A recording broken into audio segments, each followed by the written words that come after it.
Azərbaycanın Aktao Baş Konsulluğu və şəhərdə fəaliyyət göstərən Azərbaycan Mərkəzinin təşkilatçılığı ilə Yesenov adına Xəzər Texnologiya Mühəndislik Universitetində Azərbaycan xalqının ümumilli lideri, dahi şəxsiyyət, dünya şöhrətli siyasi xadim Heydər Əliyevin vəfatının 22-ci il dönümü ilə bağlı Heydər Əliyev və Qazaxıstan liderlik, irs və müasir əhəmiyyət mövzusunda elmi praktik konferans keçirilib.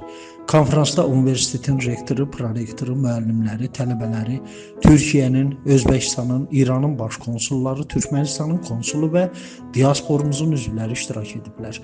Konferans iştirakçıları öncə Ulu Öndərin həyat və fəaliyyətinə dair kitablarla tanış olublar. Azərbaycan Mərkəzi İctimai Fondunun rəhbəri İlkin Orucov konferansı açdıqdan sonra baş konsul Ayxan Süleymanlının, universitetin rəhbəri Berik Axmetovun, o cümlədən konferansa Azərbaycanın canlı qoşulan Azərbaycan alimlərinin çıxışları olub. Universitetin rəhbəri Berik Axmetov çıxışında Qazaxıstanla Azərbaycan arasında iki tərəfli münasibətlərdən söz açıb. Heydər Əliyevin qardaşlıq münasibətinin inkişafına töhfələr bəxş etdiyini vurğulayıb.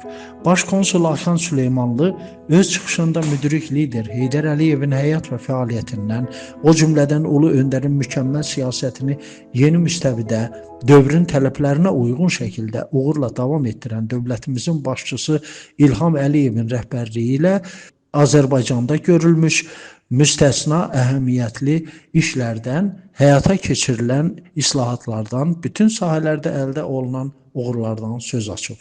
Digər çıxış edənlər də Heydər Əliyevi ölkəmizin və digər türk dövlətlərinin çoxəsrlik dövlətçilik tarixində unikal, dahi şəxsiyyət və müasir Azərbaycan dövlətinin qurucusu, dünyanın tanınmış siyasətçilərindən biri olduğunu qeyd ediblər və Azərbaycanın əldə etdiyi nailiyyətlərin bununla bağlı olduğunu vurğulayıblar.